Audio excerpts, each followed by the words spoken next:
Peter Smed fra Jeres Pris har fået en god idé. Han har opfundet et såkaldt værditjekhæfte, der skal bringe forbrugerne tilbage i de fysiske butikker. Og konceptet er nu så småt ved at brede sig til hele landet. Peter Smed, så vil jeg godt byde velkommen til dig. Du lancerede jo faktisk i foråret det, der hedder værditjekhæftet. Kan du fortælle lidt om, hvad er det egentlig for noget, det der værditjekhæfte? Jamen, det vil jeg rigtig gerne fortælle om.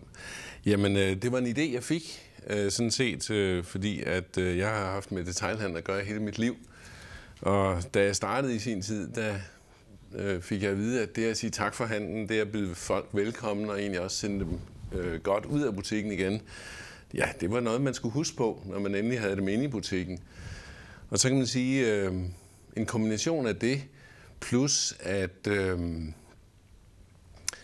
at jeg fik den idé, hvordan at en by eller et område kan hjælpe hinanden på tværs af brancher til at både motivere kunden til at blive i området, men også sådan på en pæn måde give kunden lidt videre til hinanden. Altså har man været inde i en forretning, som man kan lide at komme i, jamen så er det måske værditjekhæftet kan være et værktøj for forretningen til at sige tak fordi du kom ind til mig, og velkommen i øvrigt her til byen. Du skal lige have den her med. Det er en gave fra mig til dig. Og hvad er det sådan helt lavpraktisk? Hvordan foregår det, det her med det her checkhæfte? Jamen det foregår med, at hæftet er lavet som et checkhæfte, og der er 40 checks i hæftet. Og dem, der kan huske et checkhæfte, jamen det var samme format, og det havde man så med i inderlommen eller i tasken, og når man så skulle betale, jamen så skrev man en check. Man kan sige, at det her checkhæfte, som er et værditjekhæfte, fungerer på den måde, at når kunden får det, og det er en gratis gave, man får til den by, man nu handler i, jamen så kan man bladre op, og så står der tillykke. Du er en af de heldige, der har fået et hæfte.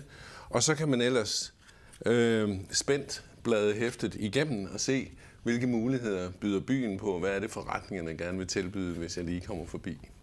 Og hvad er det, man får som kunde? Det er nogle procenter i nogle forretninger? Ja, altså det kommer an på, hvad den, der skriver checken, han har sagt, den, der annoncerer, har lyst til at byde ind med.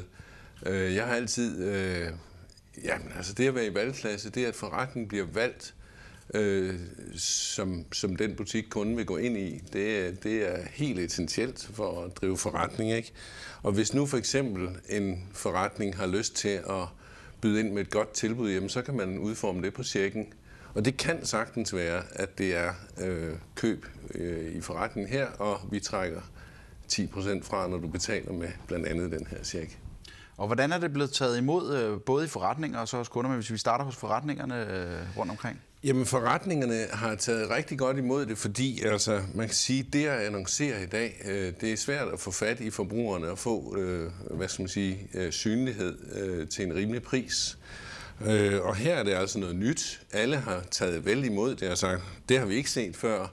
Og alene nyhedens interesse og det, at man får den opmærksomhed, er vigtigt, når man skal markedsføre sig selvfølgelig. Så butikkerne har taget vel imod det, og er glade for, at det er til at komme i nærheden af også at få en check i hæftet. Og de butikker, der så har været med i det her, har de kunne mærke et stigende antal kunder i butikken? Ja, altså man kan i hvert fald tydeligt måle det. Fordi for det første kan man sige, når kunden får et checkhæfte og vælger at bruge checkene for selvfølgelig at indløse tilbuddet, jamen så får butikken jo en check, og så kan de simpelthen tælle, hvor mange check har vi fået ind, når kampagnen er slut. Det er til at tage at føle på.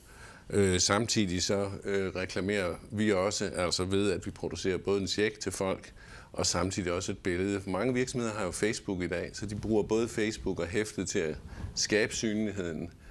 Og den kan altså tælles enkelt og målbart, så det har været rigtig positivt. Det kan de godt lide. Det er rart, når man annoncerer, at man også kan se det i resultater. Og hvis vi ser med kundernes øjne, hvordan har de taget imod det de steder, hvor det ligesom har været i gang? Jamen altså, det har været sådan, altså hæftet distribueres jo ved, at alle de 40, der er i hæftet, de får et antal hæfter. For eksempel i Frederikssund, hvor vi er udkommet for anden gang, jamen der er der 5.000 mennesker, der har været heldige at få et hæfte. De 5.000 mennesker har været inde i de her 40 butikker.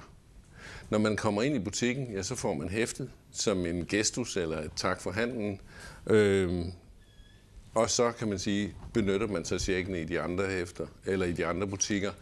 Og der har både kunder og forretning egentlig haft en god oplevelse ved at have den her situation. Få hæftet. Det har været positivt, absolut. Hvad koster det egentlig for dig at lave sådan et hæfte der? Jamen altså, det kommer selvfølgelig an på, hvor stort et oplag man laver i. Nu har vi valgt at lave det i 5.000 styk. Altså vi laver simpelthen 5.000 checkhæfter til de her 40 annoncører, som så deles ud. Og der er det sådan, at der har hver eneste annoncør betalt 3.000 kroner. Der får man både opsætning i 4 farver på et lækkert tryk og et hæfte. Og så får man sit budskab ud.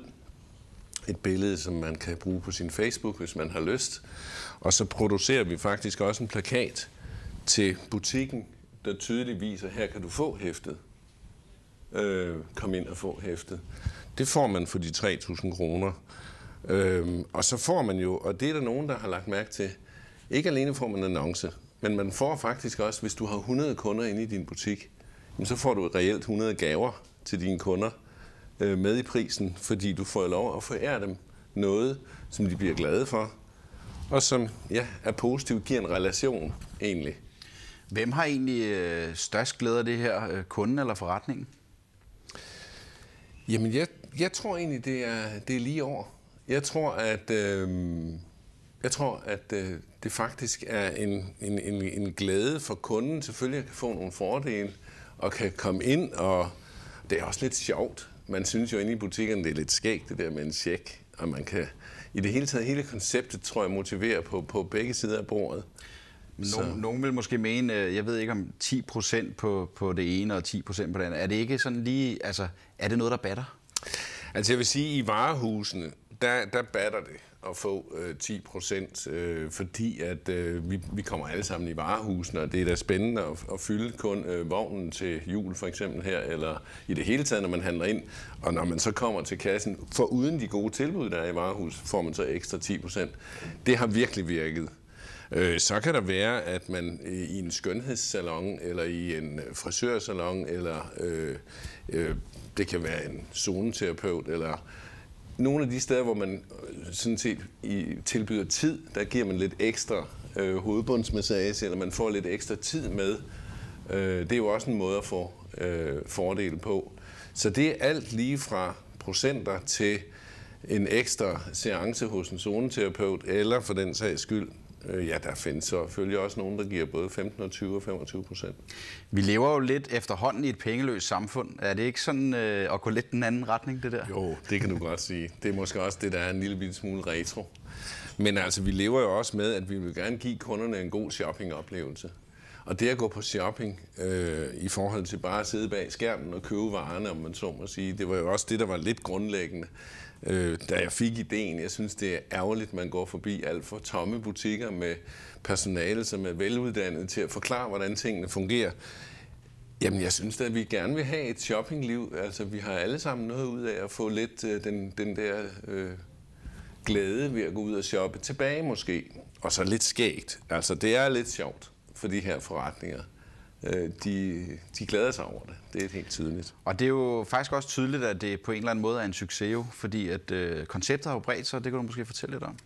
Jamen det har det nemlig. Det har bredt sig. Altså vi startede jo i Frederikssund, i jeres pris egentlig, og Frederikssund her i foråret. Så inden for det seneste år har vi så været i Birkerød, og nu er den udgivet igen i Frederikssund med succes. Og så har vi jo så altså her om en uges tid, jamen så udkommer det i Roskilde også. En af Danmarks 10. største byer, eller en af de, det er jo virkelig en stor by, Roskilde, så det har da også været en fornøjelse. Hvordan får du fingrene i sådan en by? Altså hvad gør man? Går du simpelthen ud og hvor starter du hen, når du skal have nogle nye med på vognen? Jeg starter med at gå ud og besøge detailhandlen og de forretninger, der findes i byen, og præsentere konceptet, fortælle om det. Og så oplever jeg jo, at det bliver taget positivt imod, og folk tager beslutning for, om de har lyst til at være med. I deres lokale erhvervsråd eller deres... Nej, deres forretning. Ja, okay. Altså, og så er der nogen, der giver bolden videre til for eksempel den lokale handelsstandsforening, eller for eksempel fra Roskildes vedkommende stjernebutikkerne, som er en del af byen, har der også... taget positivt imod det her, men det er det er sådan set mit koncept. Det er ikke noget, som er i en form for forening eller på den måde. Altså det er et helt almindeligt, kan du sige, medie, hvor man kan annoncere, hvis man har lyst. Og så er der nogen, der tænker det ind, og det synes jeg er fantastisk, hvis man på tværs af brancher og handelsstandsforeninger i det hele taget kan tænke det ind som en del af byens aktivitet. Det synes jeg er super. Og hvor mange forretninger i Roskilde har hoppet med på idéen? Jamen indtil videre, så kan man sige, der kan være 40 i hæftet. Så det er jo 40 checks, der er i hæftet. Så på den måde er det 40 virksomheder. Og så er der nogen, der vælger at reklamere i hæftet. Altså, man har jo checken på højre side her, når man bladrer op. Og så har man på bagsiden mulighed for at tegne en annonce. Her er det Dansk Revision, der har taget 10 bagsider, hvor de ønsker glædelig jul. Så man har altså lidt annonce. Og det er det, der ligesom finansierer det, går jeg ud fra? Altså man kan sige, uden annoncer, jamen så ville i princippet jeg være nødt til at tage en smule mere for checken. Så du har ret. Dem, der annoncerer på bagsider eller på bagsiden af selve hæftet, er med til at støtte både væksten og hæftet, og det er en del af økonomien. Så vi kan holde den i på et niveau, hvor alle kan være med. Fordi det er også vigtigt, at alle kan være med. For jeg synes jo egentlig, at det er fedt at gå ind i Frederikssund eller i Roskilde, Birkerød, og så at alle kan være med. Du kan både have store virksomheder med, som vi jo er vant til at se i lokalaviser og sådan noget, som har store budgetter, men du kan også have mindre virksomheder med, som vi jo faktisk savner at se og høre lidt til, fordi det er dyrt at annoncere. Der kan man sige, når man ser hæftet her, så ser du stor som lille.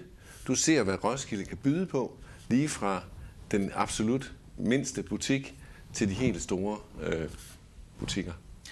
Det her koncept, Peter, er det meningen, det skal brede sig til hele landet? Ja, det er det nu. Det kan jeg også godt se, det kommer til. Fordi at, det er klart, at med det, jeg har oplevet siden foråret, så kan jeg se nu, at det er et koncept, der er kommet for at blive.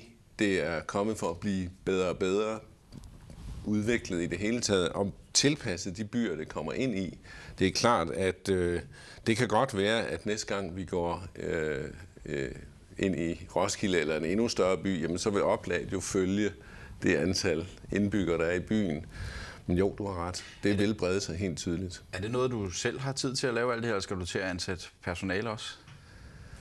Jamen, indtil videre, så har jeg tid i min virksomhed til at styre udviklingen. Jeg vil også rigtig gerne have, at det bliver udviklet færdigt, om man så må sige, så vi har en fuldstændig klar recept på, hvordan det kan bredes ud, både på Fyn og Jylland.